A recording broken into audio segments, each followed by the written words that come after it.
Join us this new year for new conversations at the Commonwealth Club.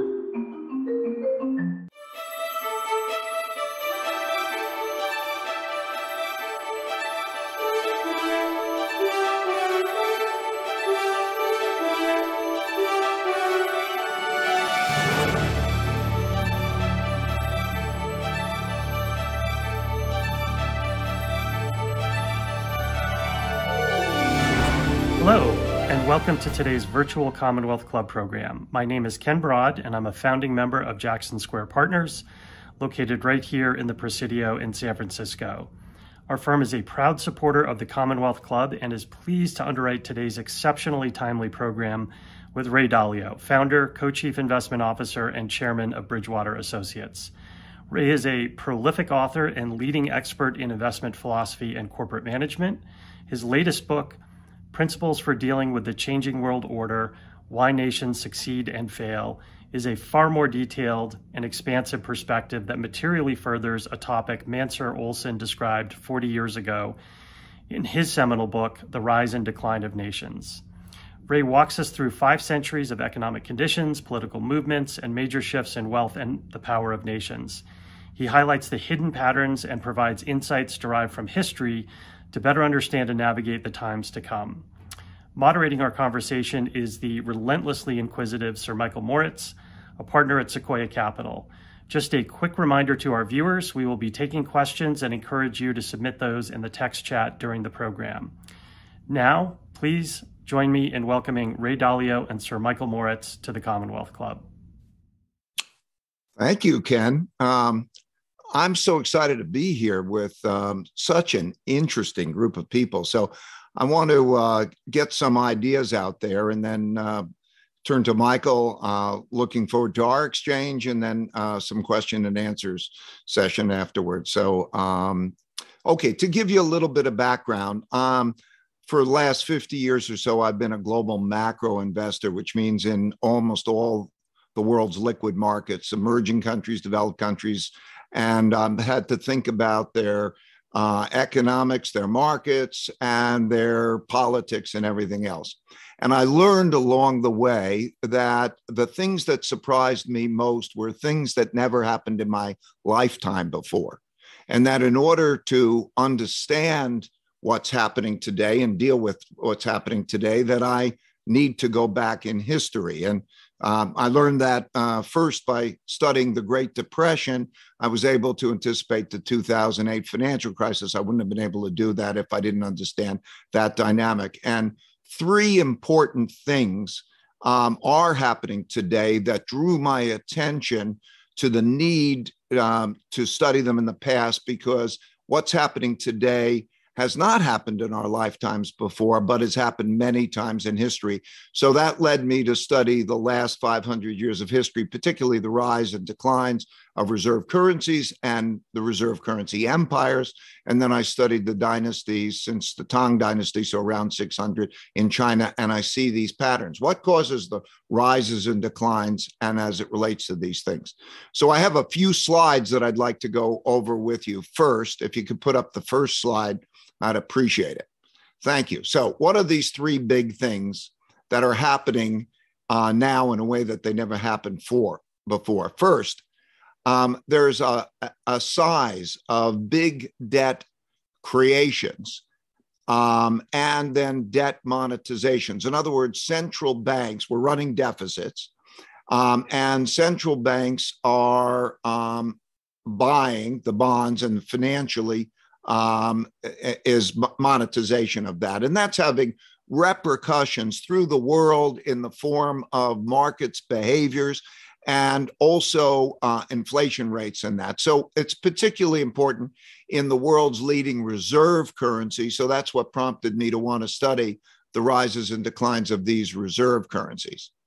The second is the amount of internal conflict, particularly over wealth and values gaps, the polarity, the development of populism on the left and populism on the right, and that type of conflict, which we see as almost irreconcilable differences.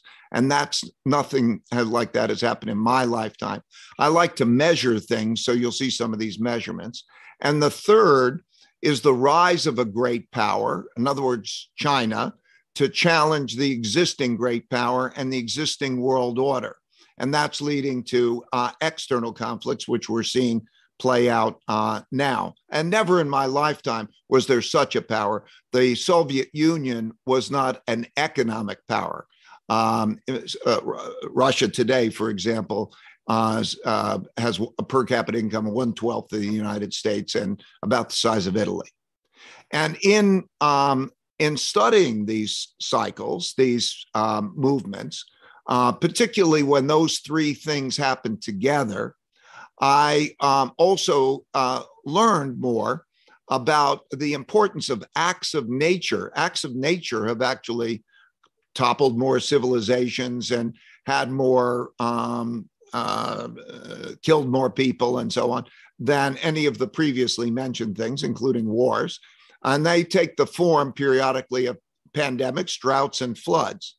And then number 5, which is the most important over periods of time, is knowledge and technology advances. So what it looked like over time is almost like I was watching the same things happen over and over again.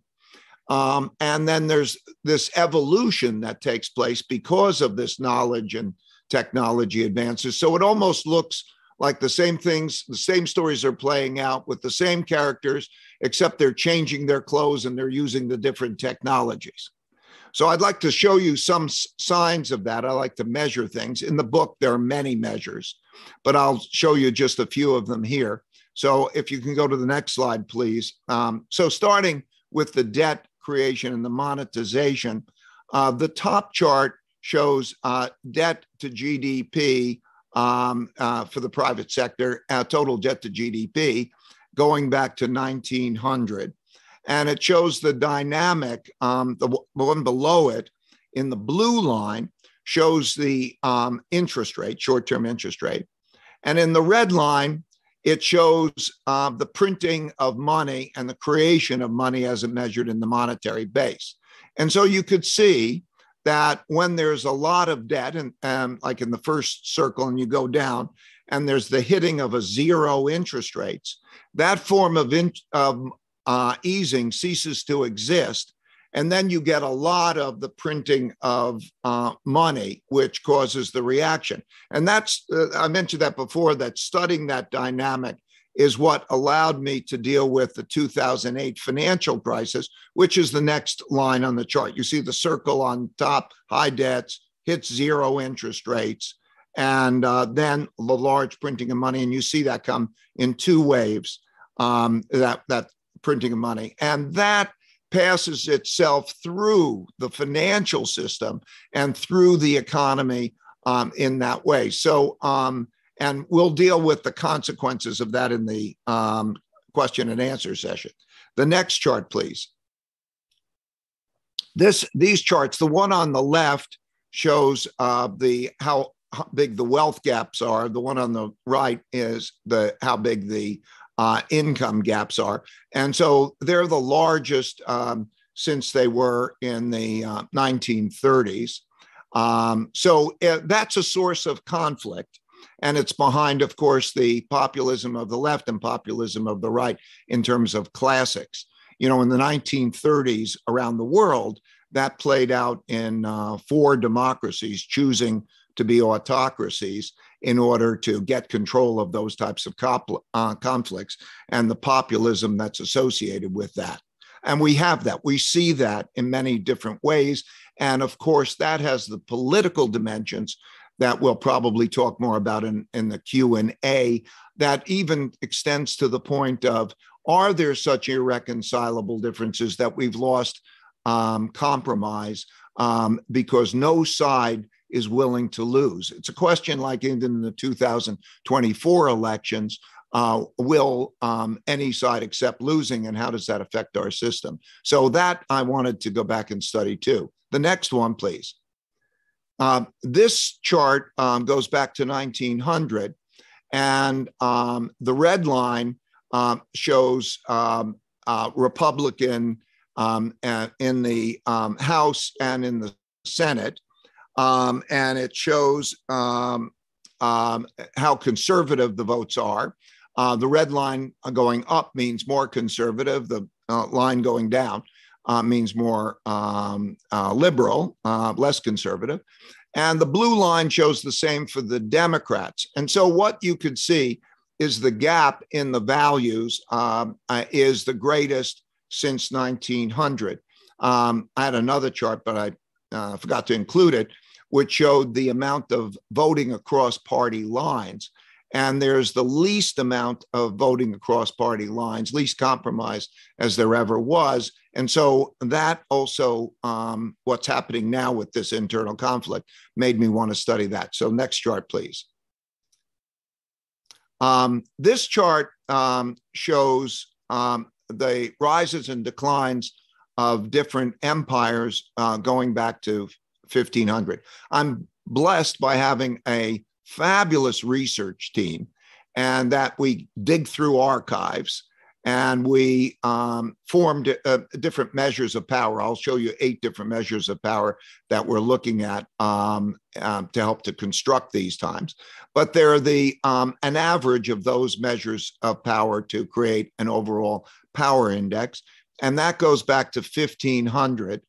And you could see, like the red line is China, and you could see when we started out there, China was at the top, and if you follow that along, you see the big drop in the power of China from just after 1800 till just after the liberation, as they call it, 1949, and you see that then since then the big acceleration in China, rise in power. You could see the Dutch were the richest, the next after that. And so you could see that arc in the orange line. And then you could see the British in the black line, and you could see the American empire in the blue line. And you could see then other countries, other empires at the time, Germany, Spain, which really represented the Habsburgs, and Japan, Russia, and so on during those periods of time. So we can clearly see the rises and declines of empires, and we could clearly see the very rapid rise of China as a power to rise to challenge each other's. And we also can see that in those crossover periods, there's a greater risk of war. There's been a history of war. Turn to the next chart, please. I mentioned that there are 8 measures of power. Actually, in the book, I show a total of 18 different types of measures, because in order to understand something and view it objectively, I need to see it through objective measurements.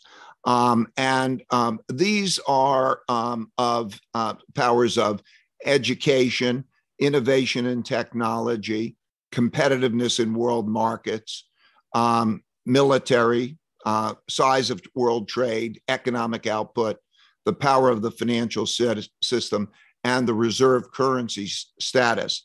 And if you could see that, that almost tells the story of the typical rise and decline of empires. And they're really measures more of health. You know, the more powerful you are, not only are they leading indicators, but they're measures of health. How strong are your exports? How strong is your technology development, and so on? So we can monitor those to see how our countries are doing and evolve that. And in the book, I show those numerous measures for 18 countries. I'd like to go to the next chart, please. The next chart, I'm just going to quickly take you through an archetypical cycle, which I call the big cycle of the rises and declines of empires or countries. So we can think of it as the big cycle beginning when the empire, or let's call it the New World Order, begins, and when it ends. And so what I mean by New World Order is I mean the ruling systems. And so archetypically, they come along after wars. A new world order is typically after a world war, and a new internal order typically comes after a civil war.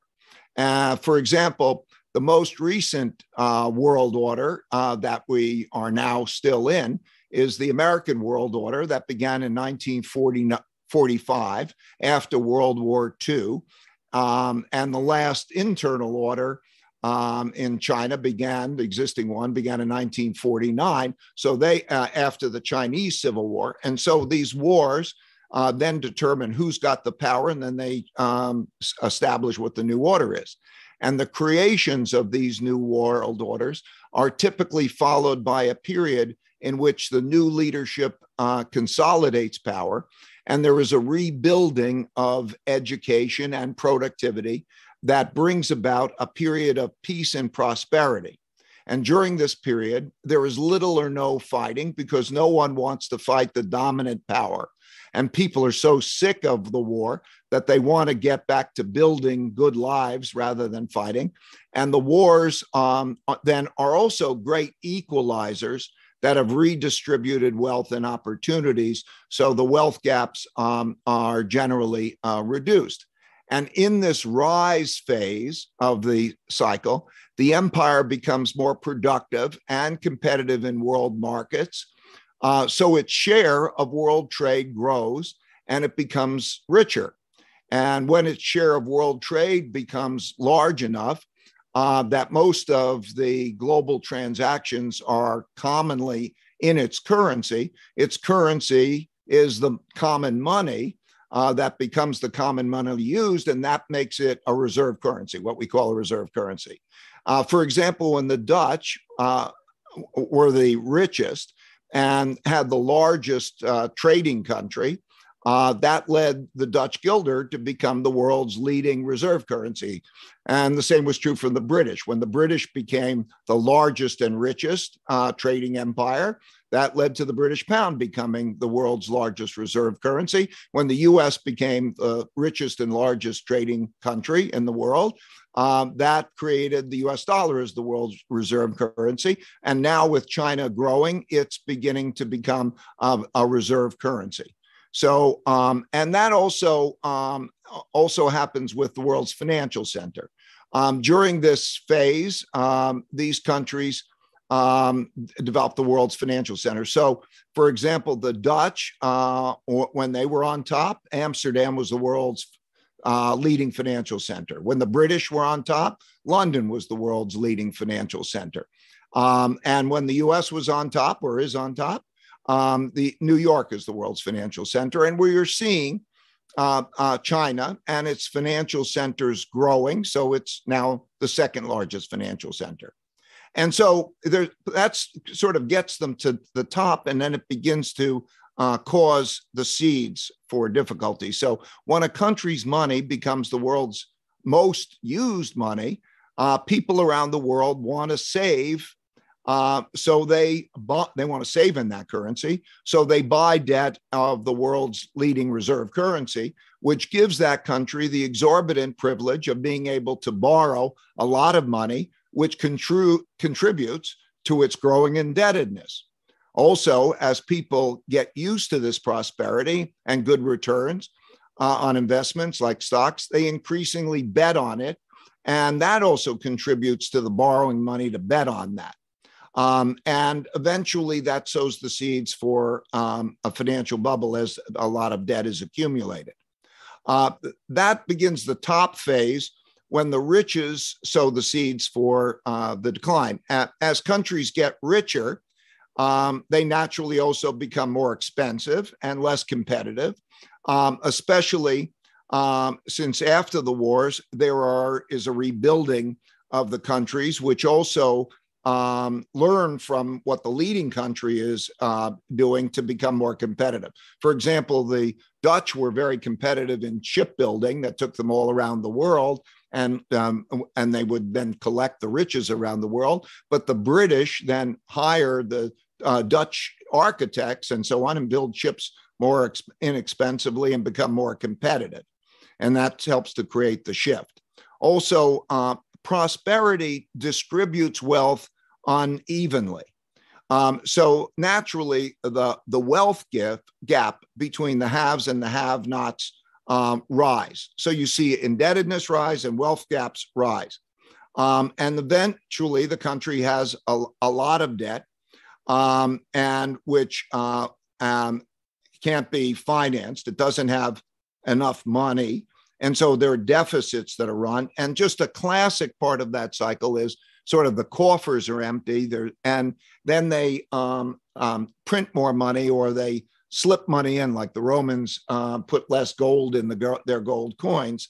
And that creates the dynamic of the inflation and so on, particularly if there's the rise of an external power. So you always see the economic problems and also the signaling, the printing of money as being a problem. If you have enough financial resources, you can buy practically anything, including mercenaries as soldiers in order to fight your wars.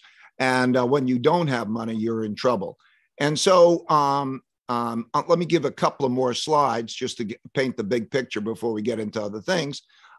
This next one just shows deaths from major conflicts, so wars over a period of time. This goes back to 1500.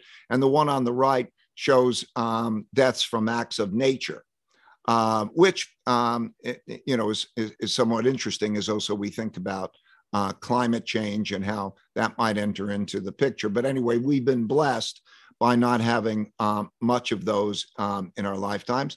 And then there's the last chart, which is of the greatest force. And that's next chart, please.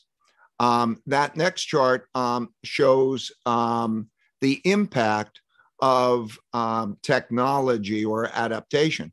All those big swings in these charts hardly show up. So if you look at the chart on the left, which is per capita real GDP, so that's a measure of incomes as a measure of living standards, and the one on the right shows life expectancy, what you can see is that there's that big upward trend, and in all of those, and even the big swings that we see in the other charts look comparatively small in relationship to those things, because we have the cycles. The bad times typically might last about 10 years and they barely show up. So that's the picture. So I wanted to take that opportunity in a few minutes to lay it out, some of the charts. There are a whole bunch of interesting charts in the book. And I understand, by the way, that you'll be given a book for free. So I hope you'll look through it and see it. But that's kind of it in a nutshell. And I look forward now to discussing it with Michael and with you all through the question and answer session. So thank you.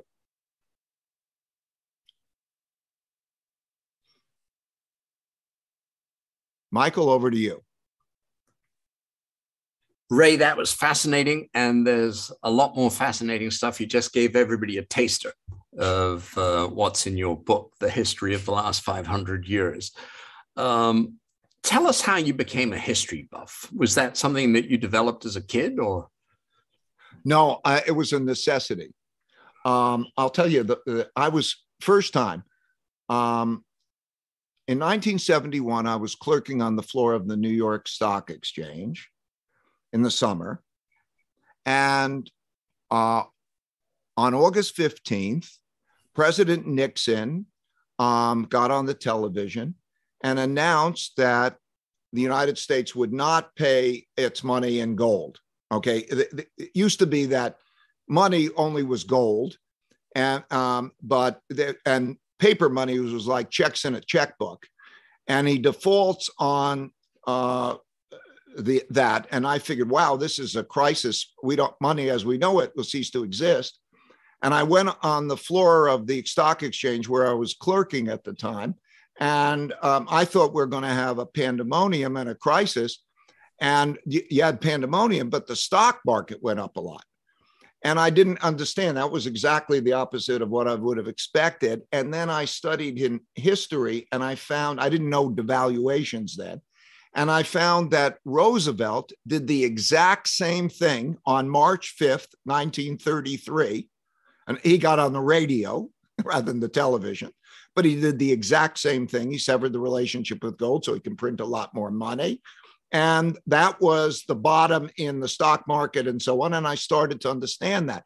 So in order to understand things that were happening in my lifetime, I needed to go back and study what happened in other lifetimes. And that's why I say studying the Great Depression helped me anticipate the 2008 financial crisis. So it was necessity. It was, of course, fascinating, but it was necessity that drove me to do it. Well, and the rest of us are all the richer for you having gone on that personal exploration. Now, it strikes me in reading your book that, you know, the three big themes of the book, debt and reserve currencies and the internal order of particular countries and then potential conflicts between countries, could in a way, in a contemporary setting, be a discussion about the two big global empires of today, the United States and China.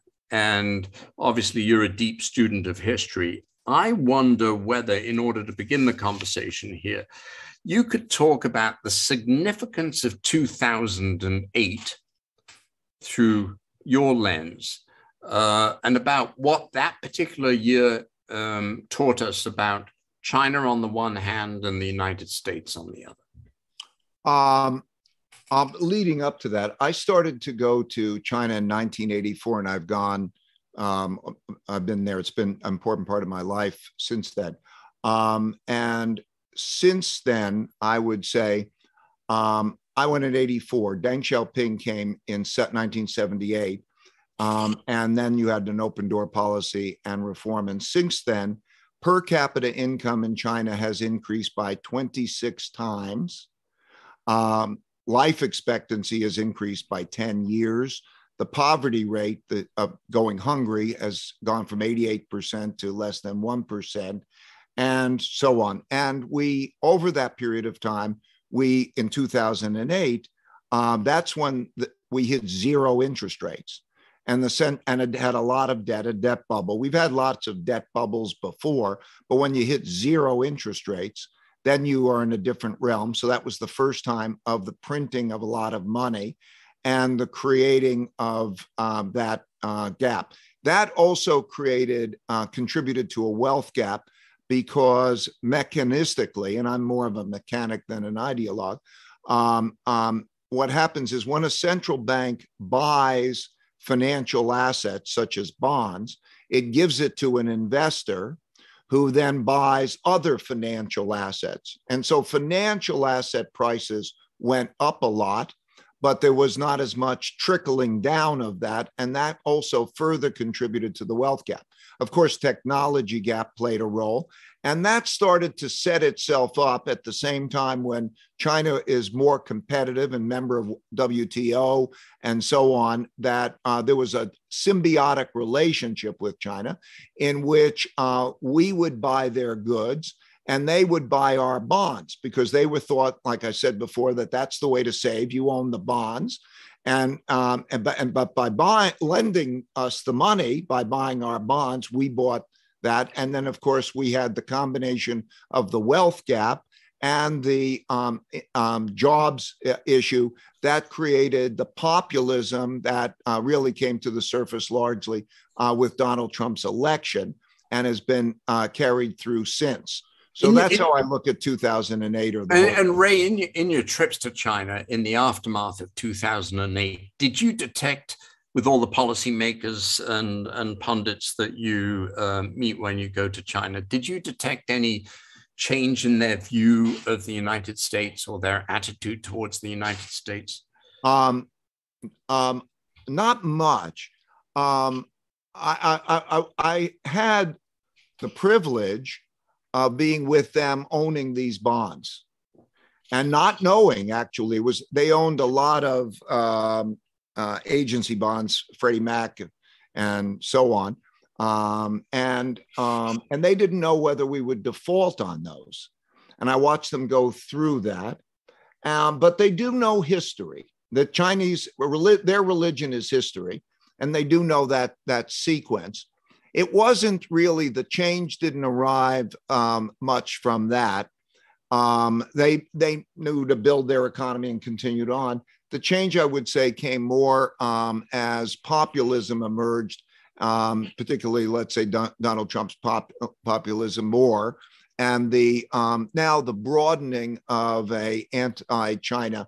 Democrats and Republicans and most Americans are now more anti-China, and all of that together, I suppose, with watching what's happening now has affected. I think the threats and the recognition that there are two different approaches to doing things. So there's an ideological warfare as well as that evolved more, I would say, in the last, particularly 10 years. Xi came to power, the Xi administration came to power 9 years ago, or almost 10 years ago. And they were mostly focused internally on how to do certain things like, again, reform their economy, make it more global, make more open up, develop financial markets, and then also deal with corruption, the big anti-corruption policies. And then we, of course, then had what we know has happened since. As you contemplate China and have thought about it and continue to watch it avidly, what are the sorts of lessons that you would encourage Americans to take away from the China history of the last 30 years that perhaps we could apply here? Well, the most important thing is to try to have people who haven't had much contact with China to actually understand what's going on and the motivations behind it. And it's not easy because the communications is not so good. But people who are there, like I think Sequoia is there, or others are there, have some contact, and to know that the Chinese are very practical people, and they'll this idea of things that are at odds, such as how do you have a communist party and develop the largest second largest capital markets in the world and create billionaires? How is that consistent? Well, as Deng Xiaoping said, when basically asked that question, he says, it doesn't matter whether a cat is black or white, as long as it catches mice, if it works, if the system works. And so what we're seeing now is things that are going on there that people may not understand, such as it's a top-down, more autocratic system, unlike the United States, which is much more a bottom-up system. And so things like, I'll call them common prosperity, or the dealing with, a good example would be gaming. They want to control, make sure your kids don't watch too many games, spend too much time, and they control what's on the internet. Now, in the United States, they would say, okay, that's the role of parents and so on. But, there are pros and cons to each because of what we're seeing on that. So tell us, sorry to interrupt, Ray, but tell us about your view of, again, in your book, you stress the importance that the Chinese attach to long-term planning. And what are the consequences of that for the US, where the administration may change every 4 years or 8 years? Can you contrast that for viewers and listeners? Yeah, there's an arc. The arc that I just described, in other words, a new order. What does a new leader do? He consolidates power, then you build the basic. And so there's an arc of an empire and a dynasty, and you do different things at different parts of that to get that. And so it's very true that they think in 5 year, 25 year, and even beyond what that arc looks like, because they have so many dynasties that have gone through it, that they have studied that. And so that's their approach. I think is that a big competitive advantage, do you think? Oh, it's a huge competitive advantage. I mean, just thinking, where will we be 5 years from now? Now, of course, we have a different competitive advantage. Okay. But where will we be 5 years from now? Where will we be 10 years? The plan to put resources behind new technologies. So like the 2025 plan that was so controversial. And they measure their performance against that plan like a good business would. They have the metrics, and every 2.5 years they review it, and they fire the people who don't deliver it. And it's kind of like that kind of almost corporate management. What they lacked before and have changed is the creativity element. In other words, you have a plan, and you go according to that. What they've done with the development of venture capital and the capital markets and the ideas is to create a nurturing of that type of creativity, which was the thing that they would have lost. And so like they have a new program, which they call the Little Giants program. And the Little Giants program is to find in each of the provinces, like the best new ideas that have competitions. It's like Dancing with the Stars or something. They have these competitions and you find out who wins. And then they get venture capital money and you can privately invest in them. And then they go public in a new stock market in Beijing. So it's more like that. The United States has what I would say the great competitive advantage, which I don't think it's taking full advantage of, is that it's a country of immigrants in which we can draw the best and the brightest from all over the world, and they can be citizens, and you have rule of law, and you have intellectual property protections, and you can create a very, very creative environment. Of course, in China, they have numbers on their sides. The population is more than 4 times the size of the United States population. So naturally, as they raise their per capita income, if it gets to be half the US, then China is twice the size of the US.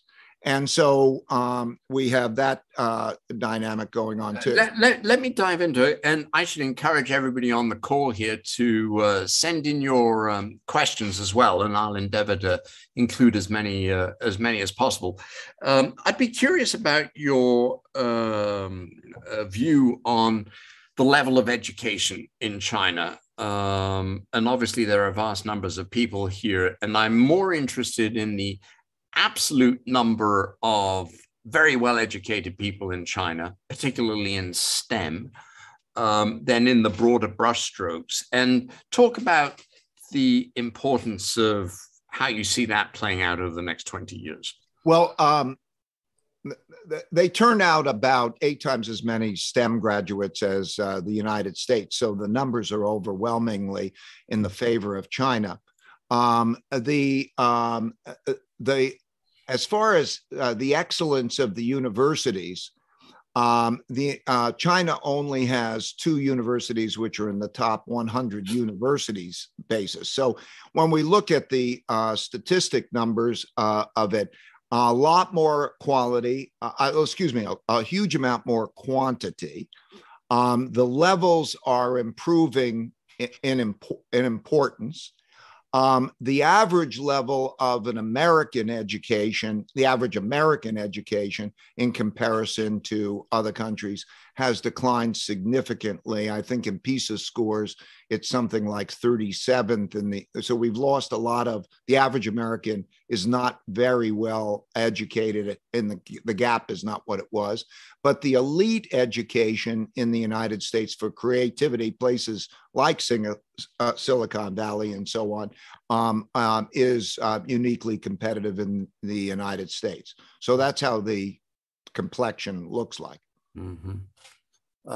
Would you have programs? I mean, obviously there are many students from China that come for further education, particularly graduate studies in the US or some of the better European universities. Would you have programs that you would encourage the US to commence to encourage those sorts of people to stay in the US? Or? Yes, a lot of Chinese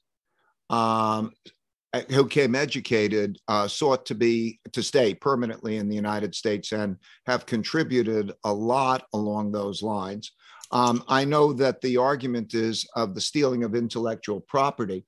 That's a whole other argument, but it's also very difficult to retain and prevent that. And there's a question of a cost benefit.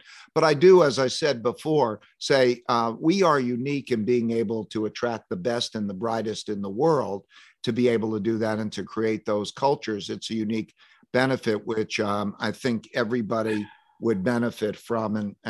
But you have to deal with that in terms of the sense of intellectual property protections.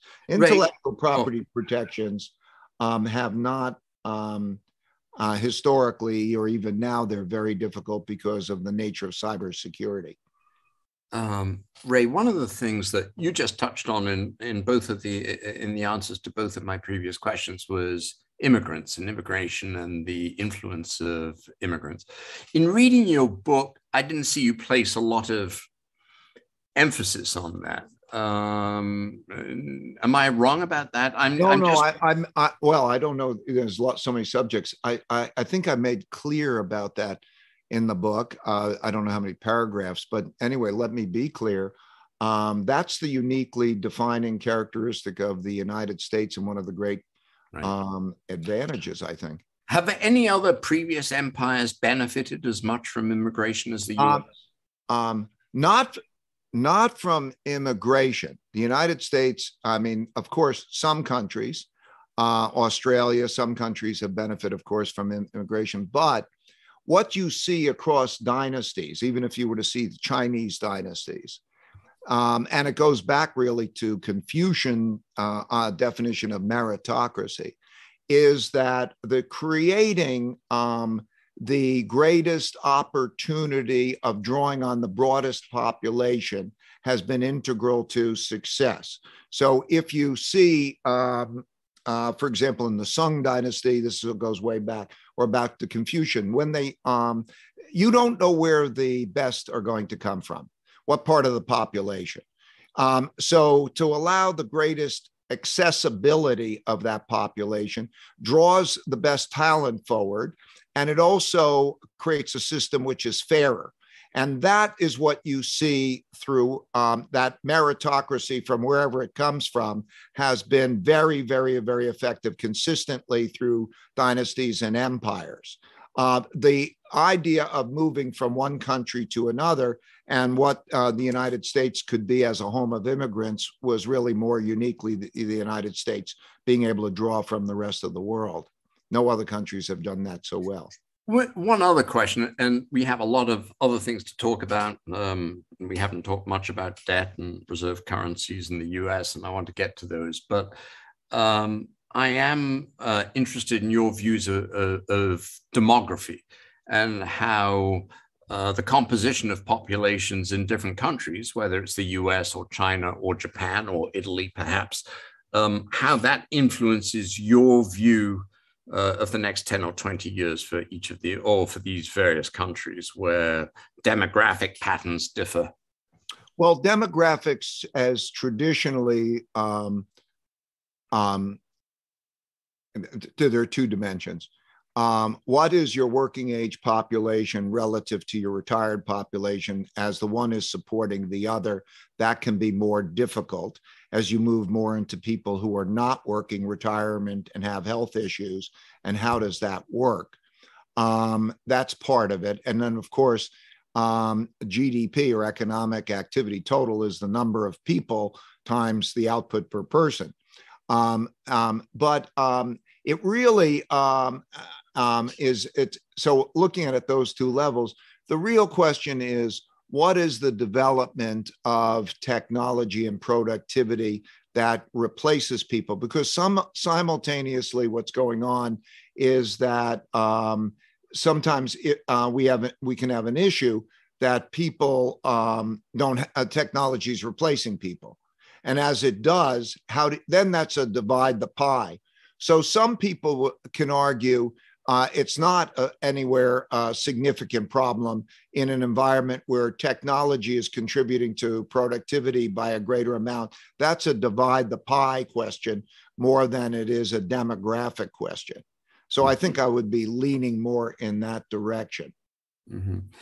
Now, let me, as I mentioned at the beginning, and as you pointed out in your slides, debt and the issue of the reserve currency are enormously important in your mind as you think about what it is you do every day in investing. I think for many people, the idea of federal debt or reserve currencies are very abstract things. Can you put them in? Can you clarify the importance of both? For the everyday listener, really. Right. I'll try. I want to describe the mechanics, the cause-effect relationship of it. So one man's debts are another man's financial assets.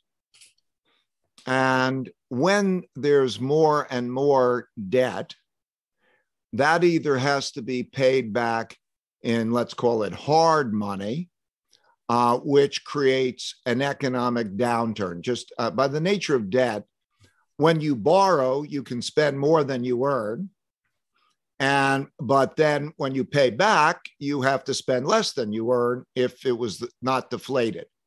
So when you're holding it, like we're now in a cycle where most people think that the amount of money they have, it determines how rich they are. And they don't think of that in inflation adjusted terms because they haven't had much of that. So think about it today. You get basically zero interest rate in an economy that has, last year was 7% inflation, but might have a 5% inflation.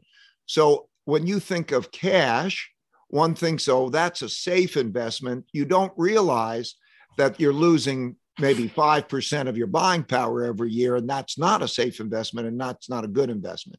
So the mechanics of this, we're now in the part of the cycle where they, put out a lot of money. There's a lot of checks and everybody gets a lot of money and everybody's happy about that. But of course, as people spend the money, prices go up and then people are surprised by inflation and they have a higher level of inflation. So as that tilts, it changes the willingness to lend. And also in the world, because the world is owning so much dollar denominated debt, because it is the world's reserve currency and they save in that, portfolios are heavily skewed to dollar denominated debt.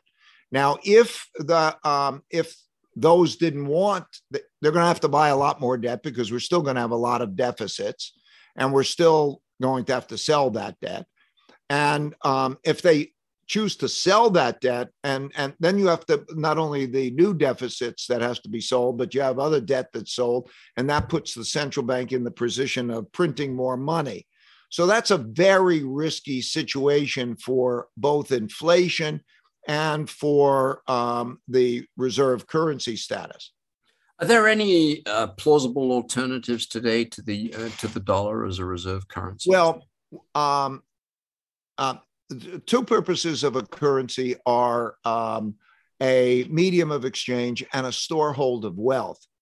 And as far as a storehold of wealth, you could see the run into all sorts of storeholds of wealth that have taken place because they don't want to be in cash. So you could see everything goes up in value.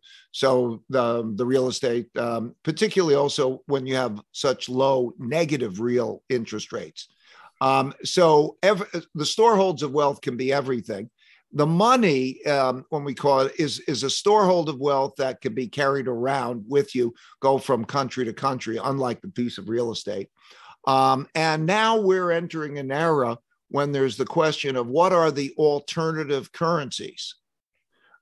Is that a cryptocurrency?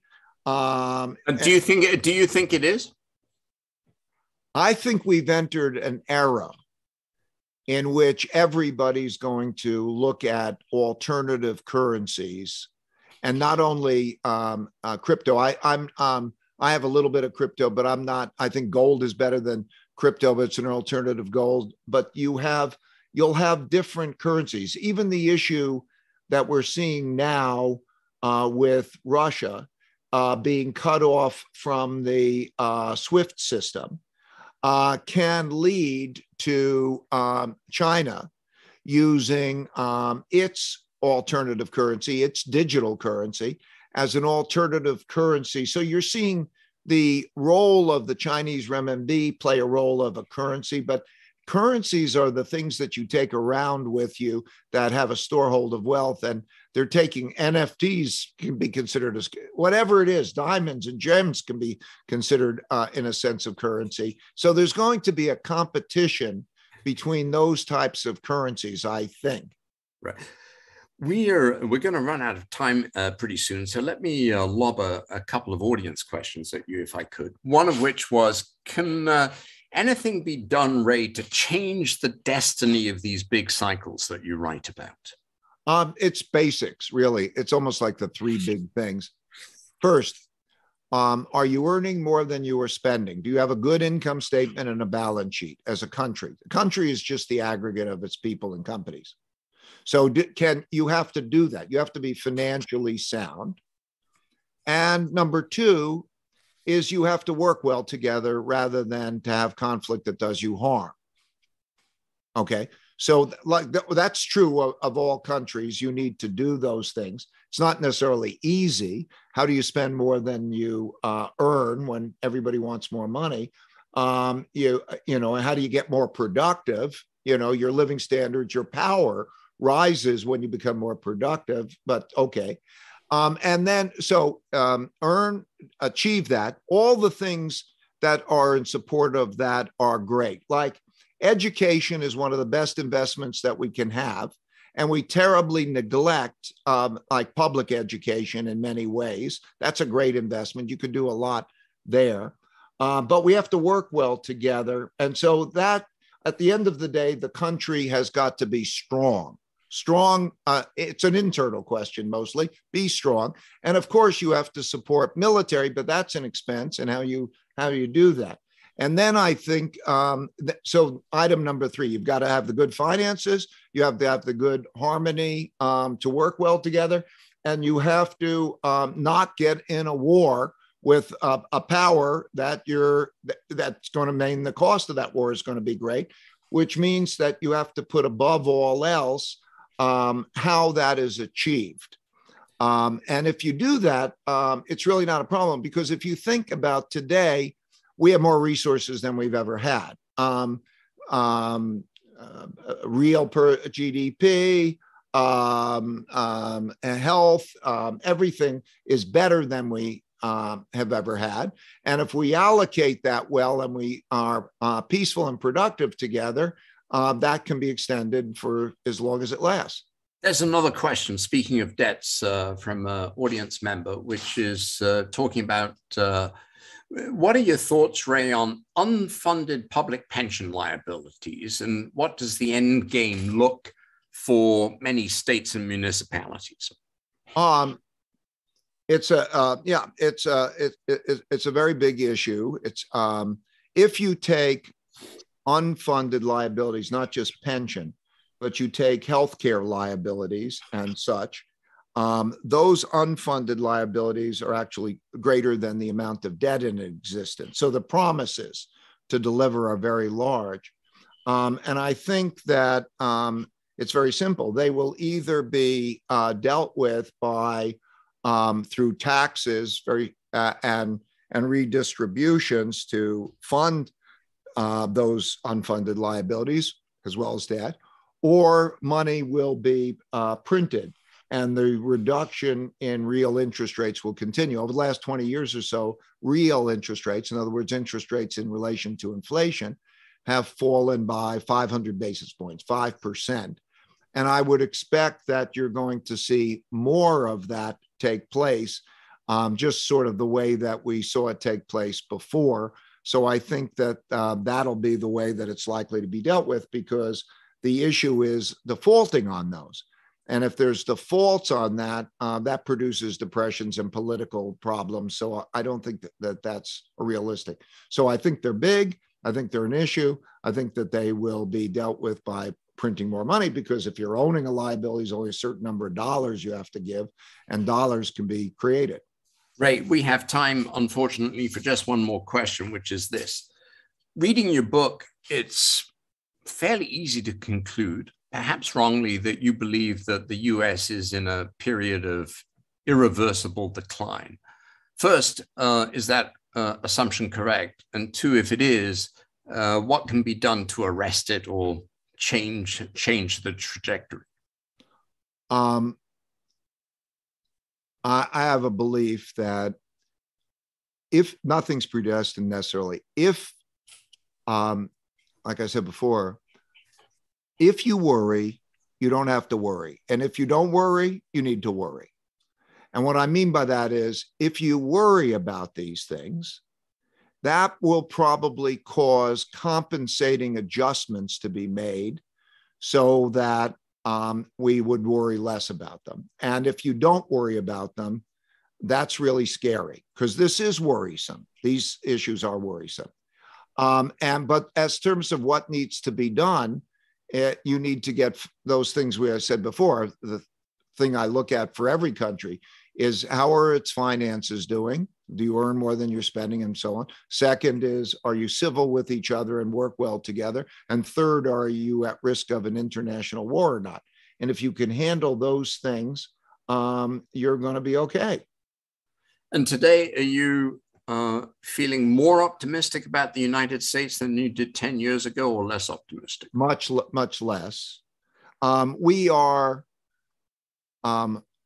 We followed the path, the arc that is very typical, and the populism that we're now having of the left and the right means that there's good chance there are irreconcilable differences, including even in elections. I could imagine a situation where in the next presidential election, and not just for the president, for all seats, that there will not be an acceptance of losing. It's a win at all cost. And if that's the case, it's like sanctuary cities. When the federal government says, here's the rules, and then you say, I may not obey those rules. There are Supreme Court cases that are coming up, and already they're being looked at in a political light. Possession of guns, Roe versus Wade, those kinds of issues, when the people believe that the system is so politicized that there's not that balance and objectivity, they could fight at all cost. So I think that we can say, when I use these measures, the reason I have these 18 measures in the book, and by the way, I'll update them every year so you could see whether there's improvements or not at a website called economicprinciples.org. I'll show you those numbers. You could see whether they're improving or deteriorating. And by and large, these issues have been deteriorating. Well, I think we see it around us. But the measures help, because you could actually see it in the numbers. But no, is there more harmony? Are we working better with each other? Are our finances better? No, they're not. And if you had to pick one country, only one country to invest in for the next 10 years, one was China, one was the US, where would you invest? I think that particularly, first of all, I would be in both of those countries, because in both of those countries, in terms of major technology and innovation decisions, they're likely to come from both of those countries. And I wouldn't be concentrated in one or another, because I don't know who's going to win out in these various tech wars and other things, but I would be there. But I would not be so overly concentrated. I like Singapore and the region in the that area of the Southeast Asia. Southeast Asia area. I like a little bit of exposure to India, but that's particularly Southeast Asia. And again, I use those three criteria. How are they doing financially? Are they civil with each other and the system working, or do they have a risk of an external war? Those are the criteria I use. Ray, I think we could certainly in California time go on chattering away. At least I could very happily for the rest of the afternoon, but our program unfortunately has come to a close. So our thanks go to you, Ray Dalio, founder, co-chief investment officer and chairman of Bridgewater Associates, and most importantly, author of The Changing World Order. Thank you so much, Ray. Thank you, Michael. Thank you all.